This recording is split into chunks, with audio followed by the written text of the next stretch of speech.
नमस्कार मित्रांनो, शेतकऱ्यांसाठी अतिशय आनंदाची बातमी आहे. आज कर्जमाफीची जी पहिली यादी आहे ती जाहीर होणार आहे. या पहिल्या यादीमध्ये ज्या शेतकऱ्यांची नावे असणार आहे अशा शेतकऱ्यांनी 3 कागदपत्रे ही तयार ठेवायची आहेत. तर ही 3 कागदपत्रे घेऊन आपल्याला जवळील आपले सरकार सेवा केंद्रामध्ये ई-केवायसी आधार प्रमाणीकरण करण्यासाठी आपल्याला जायचं आहे. त्यानंतरच आपल्याला जो कर्जमाफीचा लाभ आहे तो आपल्या बँक अकाउंट खात्यामध्ये जमा होणार आहे. तर त्यासाठीची ही 3 कागदपत्रे कोणती आहेत? त्यामध्ये आधार कार्ड, ई-केवायसी सुरू झाल्यानंतरच आपल्याला तिथे जायचं आहे. यामध्ये असणारी जी कागदपत्रे आहे यामध्ये आधार कार्ड असणार आहे आणि आपण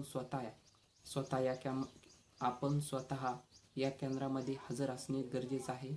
बायोमेट्रिकद्वारे ई-केवायसी आपल्याला करायची आहे. आधार कार्ड, बँक पासबुक आणि मोबाईल आणि स्वतः आपल्याला तिथं हजर राहायचं आहे आणि आपल्याला बायोमेट्रिकद्वारे ही आपली ई-केवायसी पूर्ण होणार आहे. ई-केवायसी झाल्यानंतर आपल्याला रीतसर आपली पावती आपल्याला घ्यायची आहे. ही महत्त्वपूर्ण माहिती होती. अशा पद्धतीने आपण आपली ई-केवायसी पूर्ण करून आपण या कर्जमाफीचा लाभ घेऊ शकता. ही महत्त्वपूर्ण माहिती होती. असेच महत्त्वपूर्ण व्हिडिओ आपल्या चॅनलवर येत असतात. धन्यवाद.